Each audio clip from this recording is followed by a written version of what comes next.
नमो भगवते वासुदेवाय नमः। हर हर महादेव। राधे राधे। मेरी सभी माताओं, बहनों और भाई बंधुओं को मेरा नमस्कार है। आप सभी का भारतीय बंदिनी चैनल में स्वागत है। भक्तों, जैसा कि हम सभी जानते हैं, आज रेणुका चतुर्दशी का शुभ दिन है। अतः आज मैं आप सभी को रेणुका माता की कथा का रसपान कराने जा रही हूँ। अतः आपसे आग्रह है कि कथा को पूरा सुनिएगा, ताकि माता की पूर्ण कृपा आप पर बनी रहे और आपकी सभी मनोकामनाएं पूर्ण हो। कथा प्रारंभ करने से पहले मेरा आप सभी से एक अनुरोध है कि वीडियो को लाइक और चैनल को सब्सक्राइब अवश्य करिएगा। तो चलिए माता के दर्शन करते हुए पूरे भक्ति भाव से कथा का रसपान करते हैं। भक्तों, माँ रेणुका जमदग्नि ऋषि की पत्नी थी। माता रेणुका के 5 पुत्र थे, जिनके नाम क्रमशः रूमवान, सुषेण, वसु, विश्वासु एवं परशुराम था। परशुराम जी तो भगवान विष्णु के अवतार माने जाते थे। एक बार की बात है, एक बार परशुराम जी ने ही अपनी माता रेणुका की हत्या कर दी थी। उनके बारे में एक कथा प्रचलित है। रेणुका माता प्रतिदिन नदी से पानी भर कर लाया करती थी। इसके बाद जमदग्नि ऋषि मुनि स्नान करने के लिए जाते थे। स्नान हो जाने के बाद वे शिव जी की पूजा अर्चना किया करते थे। एक दिन माता रेणुका को पानी लाते समय देर हो गई। तभी जमदग्नि ऋषि को यह आभास हुआ कि उनका ब्राह्मण तत्व समाप्त हो गया है। आभास होने पर उन्होंने अपने पुत्रों को आदेश दिया कि वे अपनी माता का सिर तत्काल काट दें। किंतु उन सभी में से उनके 4 पुत्रों ने अपने पिता के इस आदेश का पालन नहीं किया, किंतु परशुराम जी ने अपने पिता की आज्ञा का पालन करते हुए अपनी माता रेणुका का सिर काट दिया। इस प्रकार पिता की आज्ञा का पालन करने पर उनके पिता उनसे बहुत ही प्रसन्न और संतुष्ट हुए और उन्होंने अपने पुत्र परशुराम को वरदान मांगने को कहा। तब परशुराम जी ने 3 वरदान मांगे। पहला, उनकी माता पुनर्जीवित हो जाए।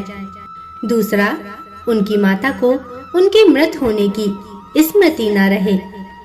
तीसरा, उनके सभी भ्राता चेतना युक्त हो जाएं।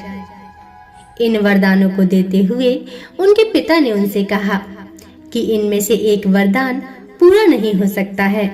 मैं तुम्हारी माता रेणुका को जीवित नहीं कर सकता हूँ, यह प्रकृति के नियम के विरुद्ध है। किंतु 21 दिन के भीतर तुम्हारी माता रेणुका तुमको दर्शन देंगी। भक्तों, माता रेणुका का मंदिर मध्य प्रदेश के खंडवा जिले के समीप 6 गांव देवी में है। मान्यता है कि यहाँ चैत्र मास शुक्ल पक्ष की चतुर्दशी के दिन माता रेणुका स्वयं प्रकट होती हैं। इस दिन माता रेणुका की प्रतिमा 1 फीट की हो जाती है। इस दिन माता रेणुका के दर्शन करने का बड़ा ही महत्व माना जाता है।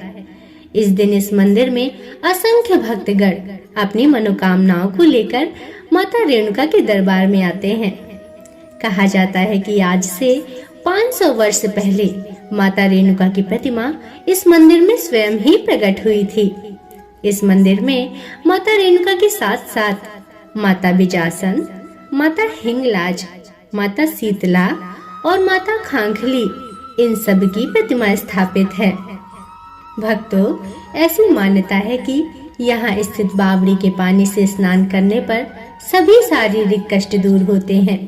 इस मंदिर की ऐसी मान्यता है कि माता रेणुका के जल से स्नान कराने के बाद वह जल किसी भी रोगी को लगाया जाता है तो वह रोगी ठीक हो जाता है। इसी आस्था के चलते यहाँ पर अनेक भक्तगण आते हैं और अपने रोगों से मुक्ति पाते हैं। इसलिए यह मंदिर लाखों भक्तों के आस्था का केंद्र बना हुआ है। माता के चमत्कारों को लेकर कई कथाएं प्रचलित हैं। स्थानीय लोग बताते हैं कि एक बार मंदिर में 3 चोर घुस गए और उन्होंने कलश चुरा लिया। वे कुछ ही दूर पहुंचे थे कि माता के प्रताप से तीनों पत्थर के बन गए। इनमें से एक चोर के सिर पर कलश रखा रह गया। स्थानीय लोगों का यह भी कहना है कि यहाँ पर 6 देवियां एक साथ प्रकट हुई थीं, इसलिए इस गांव का नाम 6 गांव देवी है। अब यहाँ पर केवल 5 ही देवी की प्रतिमा स्थापित है। माता भवानी यहाँ से चली गई हैं। गांव के लोगों का कहना है कि माता ने अभी तक अनेक चमत्कार दिखाए हैं। यहाँ के लोगों का ऐसा भी कहना है कि माता की पिंडी से कुमकुम निकलता है, या फिर कभी-कभी मंदिर की घंटी अपने आप ही बजने लगती है। गांव के लोगों का ऐसा मानना है कि यह हो न हो माता का ही कोई शुभ संकेत होता है।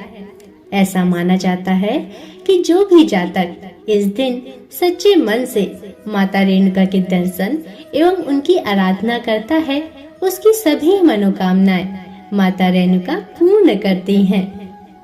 तो भक्तों, प्रेम से बोलिए माता रेणुका की जय, भगवान परशुराम की जय।